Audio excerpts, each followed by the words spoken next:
Tobit chapter 2. Thus under King Esarhaddon I returned to my home, and my wife Anna and my son Tobiah were restored to me.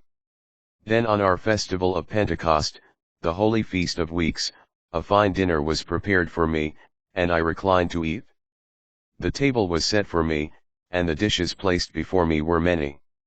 So I said to my son Tobiah, Son, go out and bring in whatever poor person you find among our kindred exiled here in Nineveh who may be a sincere worshipper of God to share this meal with me.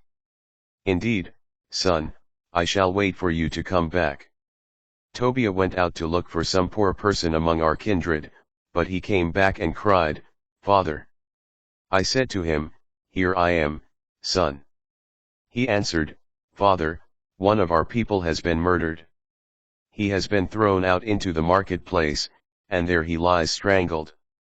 I sprang to my feet, leaving the dinner untouched, carried the dead man from the square, and put him in one of the rooms until sundown, so that I might bury him.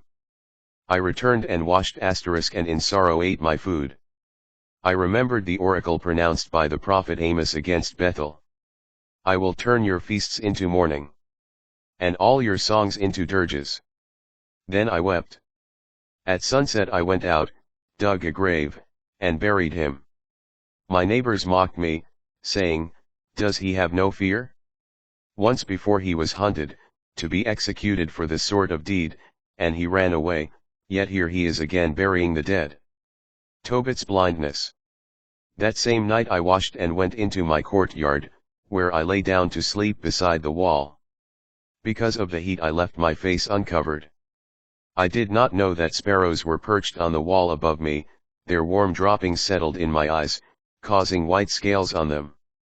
I went to doctors for a cure, but the more they applied ointments, the more my vision was obscured by the white scales, until I was totally blind. For 4 years I was unable to see, and all my kindred were distressed at my condition. Ahikar, however, took care of me for 2 years, until he left for Elam. At that time my wife Anna worked for hire at weaving cloth, doing the kind of work women do. When she delivered the material to her employers, they would pay her a wage. On the 7th day of the month of distress, she finished the woven cloth and delivered it to her employers. They paid her the full salary and also gave her a young goat for a meal. On entering my house, the goat began to bleed. So I called to my wife and said, Where did this goat come from? It was not stolen, was it? Give it back to its owners, we have no right to eat anything stolen. But she said to me, It was given to me as a bonus over and above my wages. Yet I would not believe her and told her to give it back to its owners. I flushed with anger at her over this. So she retorted, Where are your charitable deeds now? Where are your righteous acts? Look. All that has happened to you is well known.